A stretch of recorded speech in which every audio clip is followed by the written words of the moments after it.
여러분, 돈 많은 부자가 있다고 한번 생각을 해보십시오. 이 부자가 수명이 다해서 어느 날 죽게 되었습니다. 여러분, 이 부자가 쓰다가 남은 재산은 어떻게 되어야 합니까? 어떻게 됩니까? 일반적으로 부자가 이제 그 쓰다가 남은 재산들은 다 어떻게 되죠? 상속이 되는 거죠. 어떤 사람에게 상속이 될까요? 그 동네에서 제일 잘생긴 사람한테 상속이 됩니까? 그렇지 않죠. 여러분, 그 동네에서 도덕적으로 가장 깨끗한 사람에게 상속이 됩니까? 여러분, 그것을 우리는 상속이라고 이야기하지 않아요. 양도되었다, 그렇게 이야기를 하는 것이죠. 잘생긴 사람에게 혹은 도덕적으로 완전한 사람에게 상속되는 것이 아닙니다. 상속이라는 것은 자녀에게 주는 거예요. 자녀에게. 부자가 됐든 빚쟁이가 됐든 간에 부모가 갖고 있었던 모든 것은 다 자녀에게 상속이 되는 것이죠. 여러분, 성경은 분명히 우리에게 그렇게 이야기를 합니다. 영접하는 자, 곧 그 이름을 믿는 자에게는 하나님의 자녀가 되는 무엇을 주셨다고 그랬어요? 권세를 주셨다고 그러는 거예요. 자녀가 되는 권세를 주셨다. 이것은 뭘 말하는 거냐면 자녀가 아버지로 말미암아 누릴 수 있는 권리를 말하는 것이죠. 아버지께로부터 나오는 모든 것들을 누릴 수 있다라는 것을 의미하는 것입니다. 저희 아버지 이름은 광자, 웅자 쓰십니다. 빛광자, 수컷 웅자 쓰시는 분이에요. 성은 뭘까요? 고씨예요. 고씨. 제가 고씨니까 아버지가 고씨가 아니라 아버지가 고씨여서 제가 고씨인 것입니다. 네. 그래요, 여러분. 아들 이름은 석삼으로 지어놓고 자기 이름은 빛광자, 수컷 웅자예요. 멋있죠, 이름이. 그렇습니다. 제가 우리 아버지에게 있는 모든 것들을 다 누릴 수 있어요, 여러분. 그렇습니다. 우리 아버지이기 때문에 그런 것이에요. 여러분, 예수 그리스도를 믿는 자에게는 하나님이 무엇으로 삼아 주셨다는 것입니까? 자녀 삼아 주셨다는 거예요. 여러분, 세상에 온갖 좋은 것들이 다 누구께 속해 있습니까? 제가 늘 말씀을 드리지만 우리의 모든 이유와 원인은 다 아버지께로부터, 하나님께로부터 오는 거예요. 근데 그 하나님의 자녀가 되었다는 것은 뭘 의미하는 거냐면 하나님의 모든 것들을 다 누릴 수 있게 되었다는 것입니다. 잘 보세요. 믿으면 뭐가 돼요? 자녀가 됩니다. 자녀가 아니었던 자가 자녀가 되면, 신분의 변화가 일어나면 자녀이기 때문에 주어지는 것들이 있습니다. 아버지의 모든 것들이 다 그 자녀의 것이 되는 것입니다. 여러분, 자녀는 어떻게 된다고 그랬어요? 믿을 때.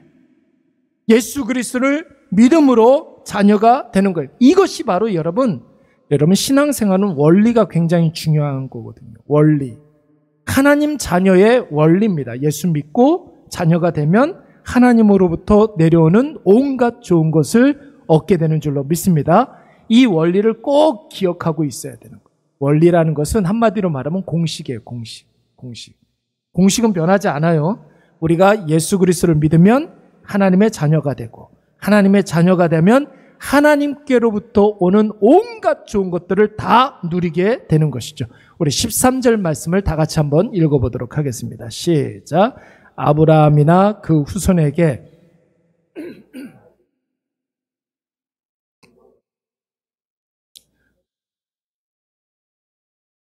여기서 보시면 세상의 상속자가 되리라고 하신 언약은, 상속자가 되는 언약은 율법으로 말미암는 것이 아니라 무엇으로?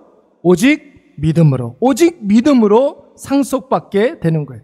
여러분, 세상의 자녀들은 세상으로부터 오는 것들을 물려받죠. 그러니까 세상의 자녀라고 이야기하는 거예요. 세상의 자녀들이 세상으로부터 물려받는 것들은 무엇이 있을까요?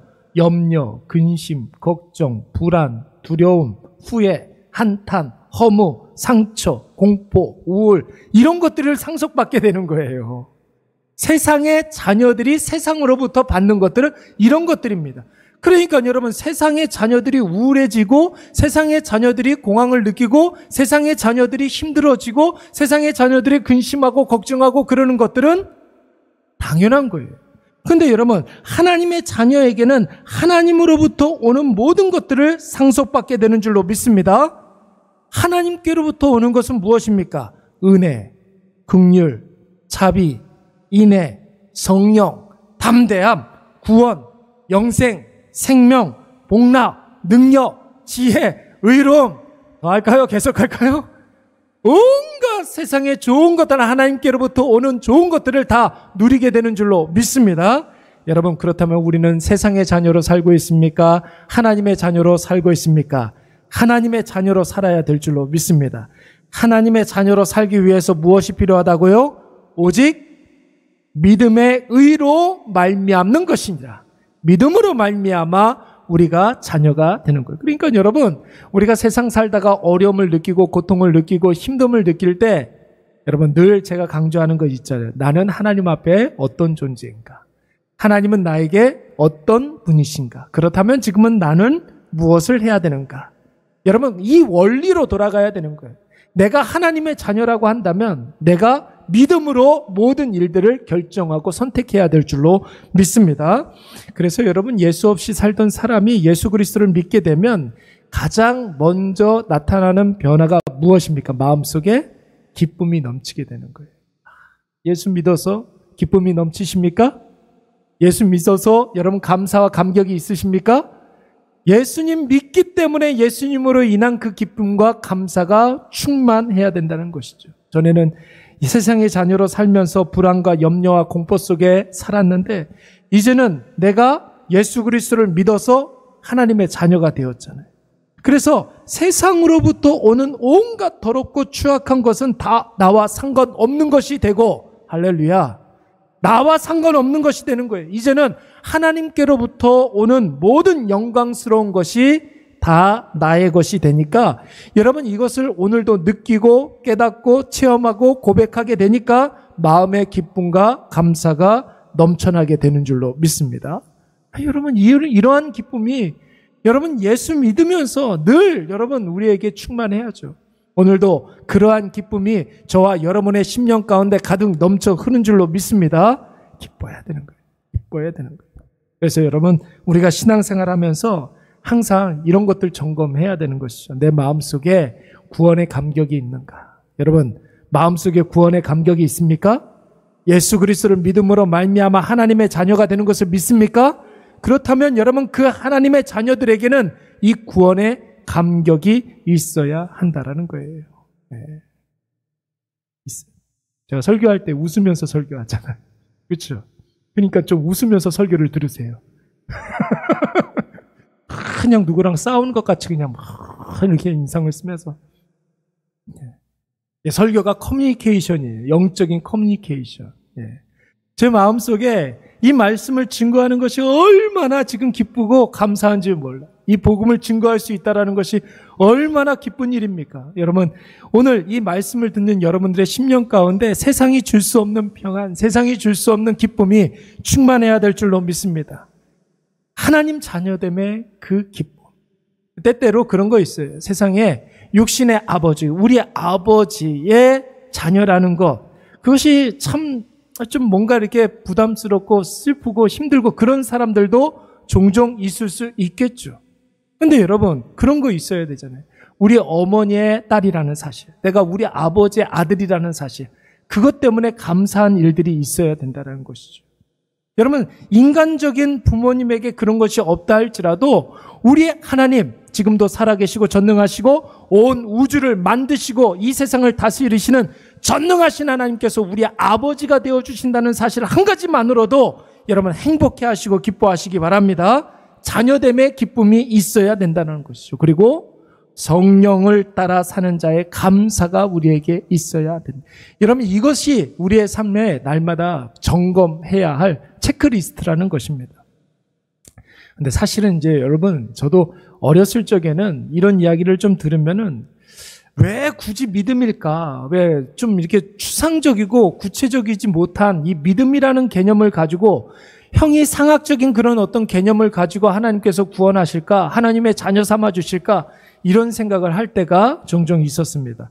제 짧은 생각에 그런 생각을 좀 했던 것이죠. 세상에서 착하게 사는 사람들 순서대로 구원을 해주시면 기준도 명확하고 자타가 공인할 수 있지 않을까?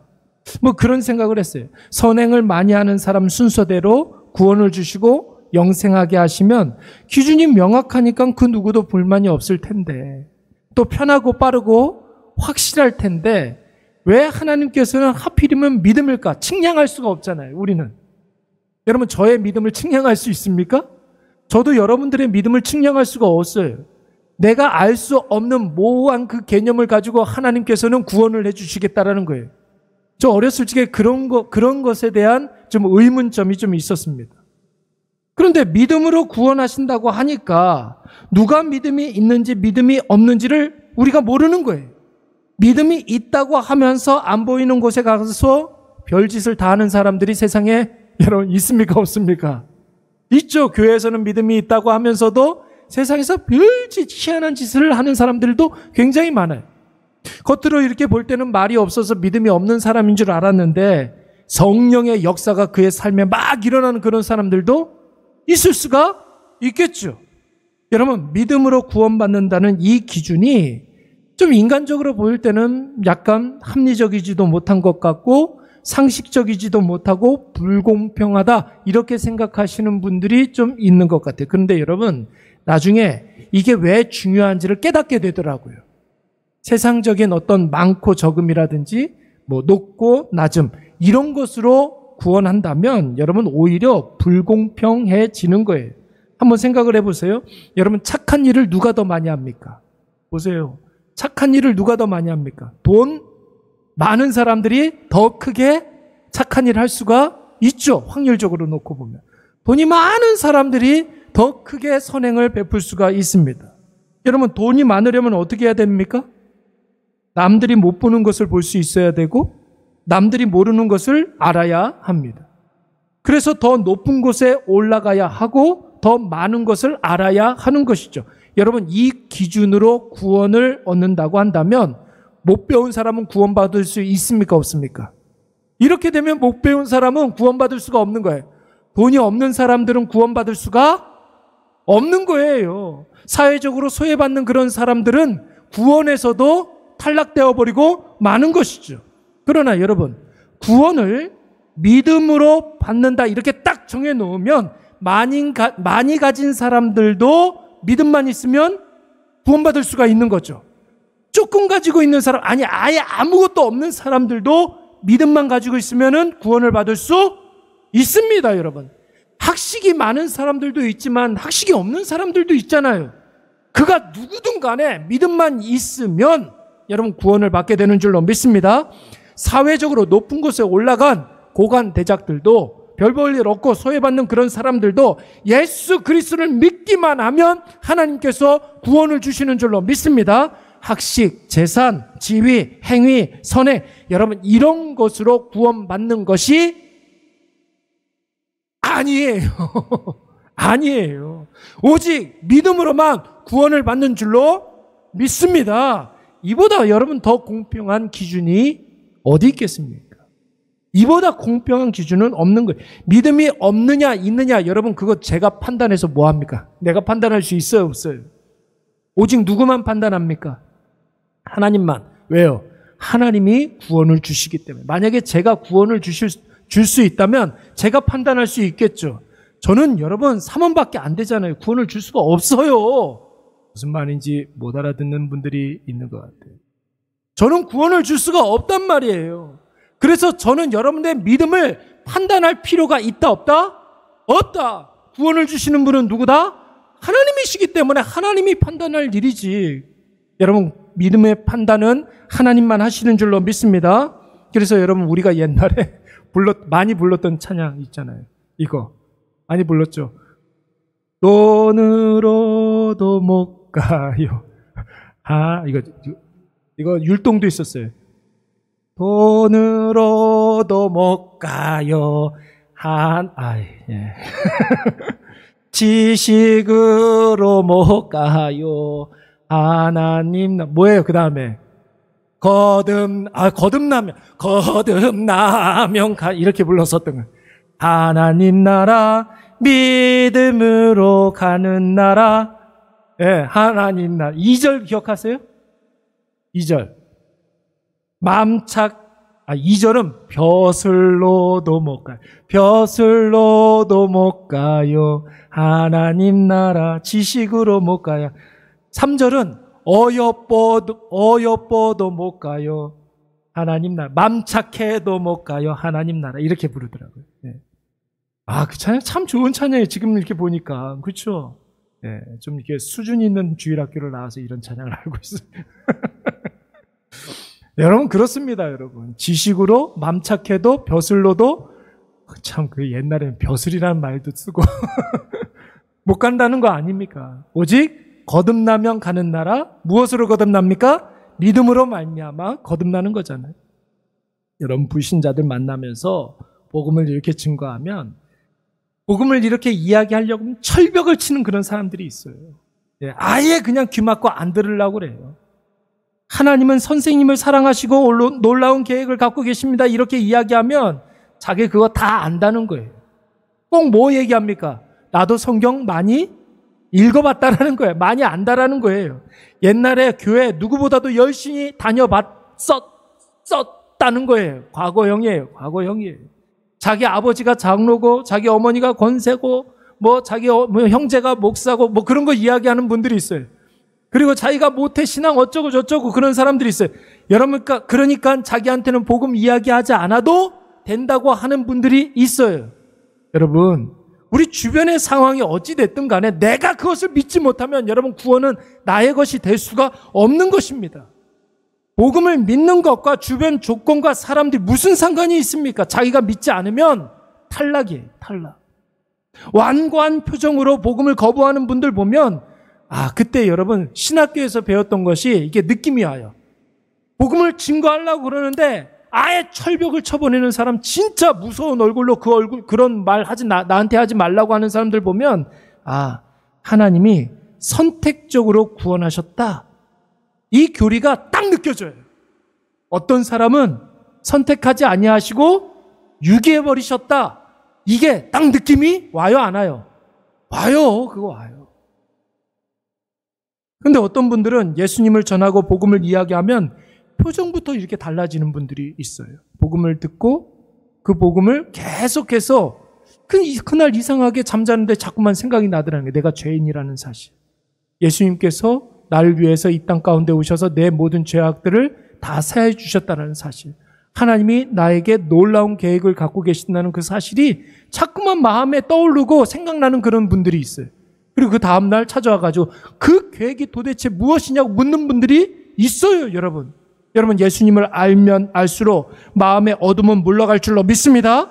자신의 죄를 회개하고 싶은 마음이 들 줄로 믿습니다. 회개한 자리에 알 수 없는 기쁨이 샘솟는 역사가 일어나는 것이요. 여러분 그 자리에서 능력이 나타나고 갈 길이 보이고 담대함이 생기고 여러분 이것이 바로 믿음의 역사가 되는 줄로 믿습니다. 오늘 그러한 과정을 통해서 오늘 우리가 이 자리에 와서 앉아 있는 것입니다. 여러분 믿음이 없는 자가 믿음으로 살아가려면 제일 필요한 것이 무엇입니까? 여러분 믿음이 내 마음속에 가득 차려면, 여러분 우리의 마음속에 성령의 역사가 가득 차려면 제일 먼저 여러분 지난 주일날 뭐라고 그랬어요? 내 마음밭에 가라지를 뽑아놔야 돼. 다 솎아내요. 한 번만 그렇게 하면 됩니까? 끊임없이 내 마음의 주인 노릇하고 있는 돌막들, 돌덩이들, 바위들, 여러분 이런 것들을 다 갈아엎어서 솎아내야 될 줄로 믿습니다. 한 번만 하면 됩니까? 끊임없이 내 마음에 있는 가라지 돌막들 다 끄집어내야 되는 거예요. 이게 바로 좋은 밭이에요. 좋은 밭. 믿음이 우리 마음속에서 뿌리를 내리고 자라기 위해서는 여러분 내 마음속에 나로 가득 찬 나 자신을 여러분 제거해야 된다는 거예요. 그래서 예수님께서 뭐라고 말씀하셨습니까? 누구든지 나를 따르려거든 자기를 부인하고 자기 십자가를 지고 나를 따를 것입니다. 자기를 부인하는 것, 자기 자신을 지우는 것, 자기 자신을 죽이는 것.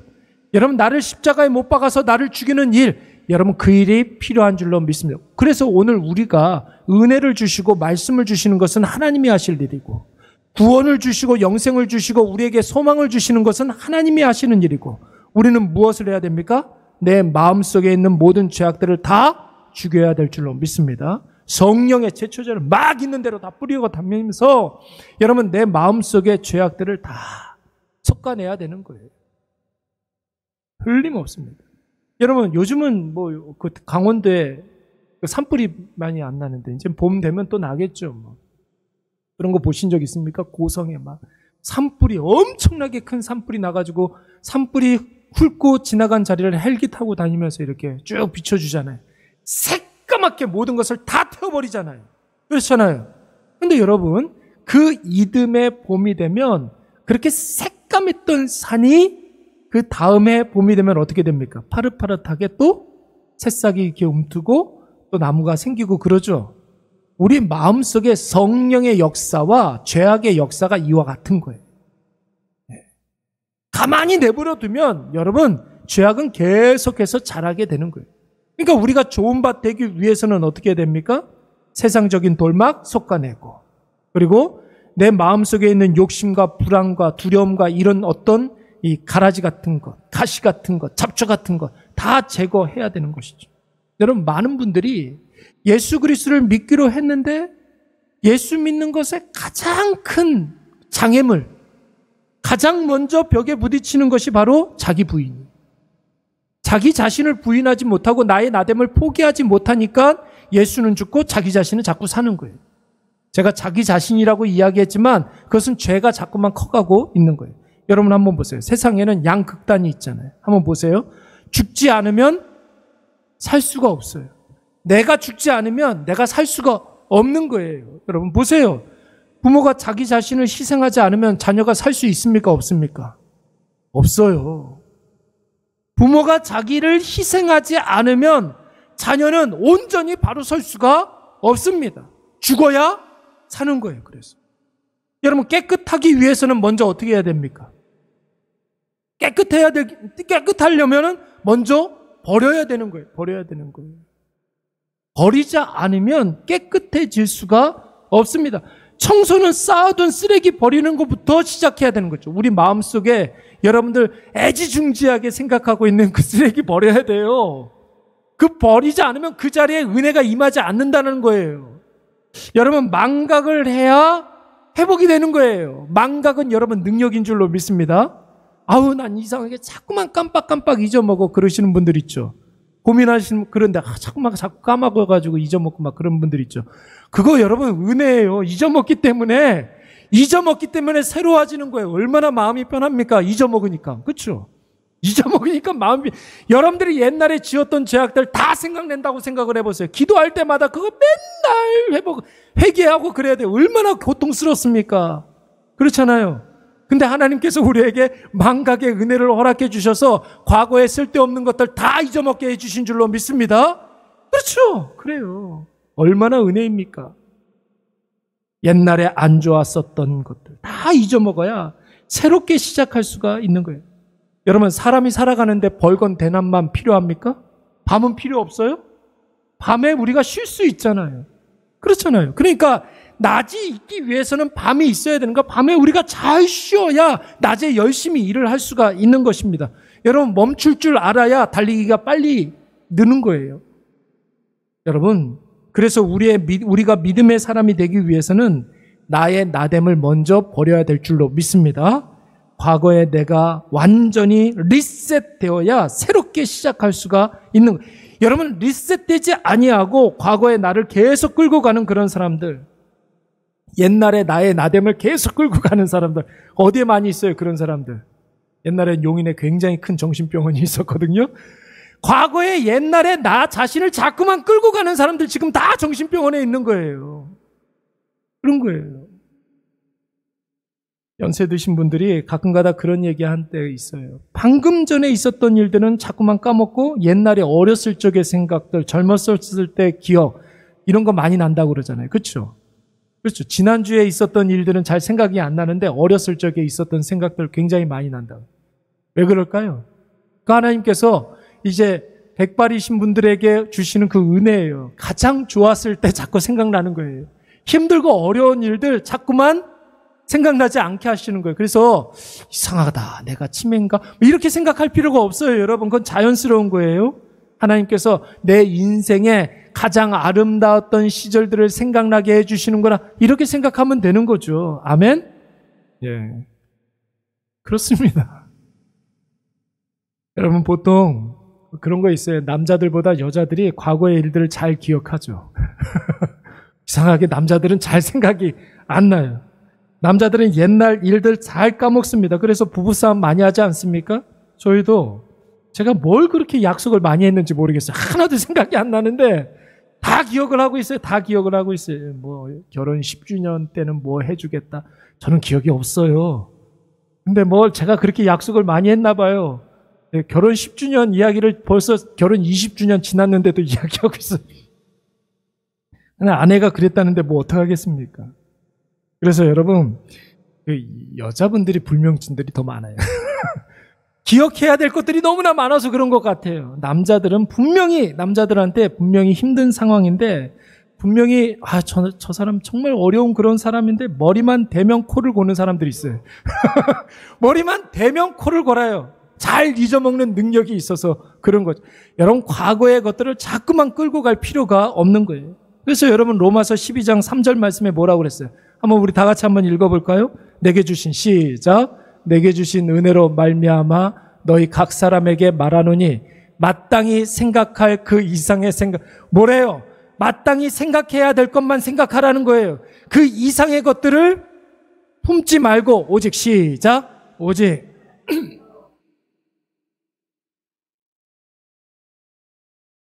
아멘. 여러분, 과거에 묶여있지 말고 자기 자신을 계속해서 부인해야 돼요. 그 사람에게 믿음의 능력이 나타나는 줄로 믿습니다. 여러분, 내가 빨리 잊어먹어야겠다, 빨리 끊어내야지, 뭐 이래서 잊어먹는 게 아니에요. 그래서 잊어먹을 수 있는 게 아닙니다. 예수 그리스도가 내 삶에 크게 보이면 나머지는 예수님 뒤에 가려져서 하나도 보이지가 않는 거예요. 기억이 나지 않는 거예요. 예수 그리스도의 은혜만 생각나게 되는 거예요. 제가 요즘 요셉 설교하면서 형통이 뭐라고 그랬습니까? 하나님과 함께하는 것이라고 그랬잖아요. 하나님과 함께하는 그것이 형통이라고 그랬어요. 어떻게 하나님과 함께하는 것이 형통한 삶입니까? 나와 함께하시는 하나님만 바라보고 하나님께 집중하면 나를 힘들게 하는 그런 문제들이, 그 상황들이 안 보이는 거예요. 다 잊어먹게 되는 거예요. 하나님의 그 영광의 빛이 너무나 커서, 너무나 밝아서 어두운 것들은 다 물러가게 되는 것이죠. 하나님만 바라보면 하나님의 일하심이 보이고 하나님의 은혜 주심이 느껴지게 되고 하나님의 뜻이 깨달아지게 되는 줄로 믿습니다. 그러니까 여러분, 나를 힘들게 하는 상황과 형편과 처지, 뭐 이런 것들이 하나님께 가려져서 하나도 보이지가 않는 거예요. 이게 바로 형통이에요. 이게 바로 형통이라고. 여러분, 요즘 그런 것들을 경험하고 있습니까? 여러분, 이것을 이론적으로만 설명을 들으면 그게 말이 쉽지, 어떻게 그게 가능해? 목사님 설교니까 저렇게 이야기하지, 이런 분들이 있어요. 근데 여러분, 그것을 이미 경험하고 있는 분들이 분명히 있습니다. 분명히 힘든 상황이어서 남들이 다 내 걱정을 하는데 나는 하나도 힘들지가 않아요.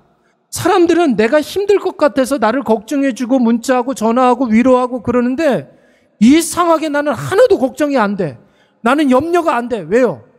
나는 예수로 가득 차 있기 때문에, 예수님만 보이기 때문에 그 걱정이 하나도 염려가 되지 않는 거예요. 예수 없이 살아가는 사람들은 밤에 잠도 안 오고 대인기 비증 걸리고 의욕도 안 생겼는데 예수 십자가에 집중하고 하나님 은혜만 소망하니까 산적한 문제가 하나도 보이지 않고, 여러분, 나도 모르는 사이에 그 문제가 해결되는 줄로 믿습니다.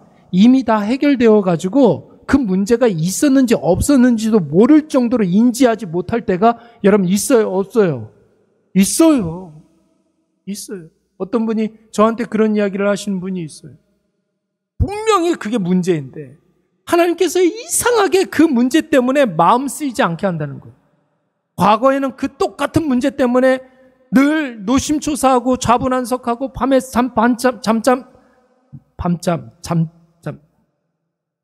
밤잠 설치고 막 그랬는데 이상하게 하나님께서 평안함을 주신다는 거예요. 여러분, 그 문제 이미 하나님께서 해결해 주신 줄로 믿습니다. 어떻게 그 문제가 해결되느냐? 그것만 남아있는 거지 이미 하나님께서는 해결해 주신 거예요. 얼마나 통쾌합니까, 여러분? 예수 믿는 재미가 바로 여기에 있는 거예요. 예수님이 그래서 여러분 재밌는 거예요. 하나하나 하나님께서 문제를 해결해 가시는 것이 내 눈에 보이면 여러분 얼마나 행복한지 몰라요. 얼마나 행복한지 몰라요. 오늘 어떤 목사님이 저한테 전화가 왔어요. 아니 도대체 뭘 하는데 이렇게 연락도 없고 죽었는지 살았는지 모르냐고. 왜 이렇게 생사를 모르겠다고 저한테 전화가 왔어요. 유튜브에 김포 이레교회를 쳐보라고. 그럼 내가 살았는지 죽었는지를 볼 수 있을 거라고. 제가 그랬어요. 구독도 꼭 누르라고 그랬어요. 제가 주변의 친구들한테 연락을 하지 않아도 돼요. 주변의 목사님들한테 연락을 하지 않아도 돼요. 왜요? 충분히 행복해요. 충분히 행복해요. 충분히 행복해요. 무소식이 희소식이죠. 그러니까 할렐루야. 여러분 이러한 행복이 여러분들에게도 있기를 간절히 축원합니다. 아예 예수님 한 분만 있으면 아무것도 필요가 없는 거예요. 여러분 붙들 것을 붙들고 버릴 것은 버려야 살아남을 수 있는 것입니다. 예수님 붙들면 쓸데없는 것들은 자동으로 내려놓을 수가 있는 것이죠. 여러분 사도 바울이 수많은 고난과 환난 속에서 사명을 감당할 수 있었던 결정적인 이유가 무엇입니까? 빌립보서 3장 13절 14절 말씀 한번 우리 다 같이 읽어볼까요? 다 같이 시작. 형제들아 나는 아직 내가 잡은 줄로 여기지 아니하고 오직 한 일 즉 뒤에 있는 것은 잊어버리고 앞에 있는 것을 잡으려고 표대를 향하여 그리스도 예수 안에서 하나님을 위해서 부르신 부름의 상을 위하여 아멘. 여러분 이것이 있었기 때문에 사도 바울이 힘들고 고통스러운 상황 속에서도 기쁨으로 그 사명 감당할 수가 있었던 것입니다. 요셉도 여러분 얼마나 상처가 많이 있습니까? 상처 누구한테 제일 먼저 상처를 받았습니까? 형제들한테 상처를 받았잖아요. 그리고 노예로 이렇게 있었을 때 여러분 시험이 있었어요? 없었어요? 있었죠. 보디발의 아내가 자기 일 열심히 하는 사람, 가만히 있는 사람을 그냥 유혹해가지고 감옥에 보내지 않습니까? 가는 데마다 상처가 있었어요. 그런데 여러분 하나님께만 집중하면 하니까 요셉에게 여러분 상처는 있었지만 보복이 있었어요? 없었어요? 보복이 없었어요. 형제들 용서했고 보디발의 아내에게 보복을 했다. 자기가 총리가 돼가지고 보디발의 아내 너 옛날에 나한테 이렇게 했지 하면서 여러분 벌을 줬습니까? 그거 안 줬어요. 그렇게 안 했습니다.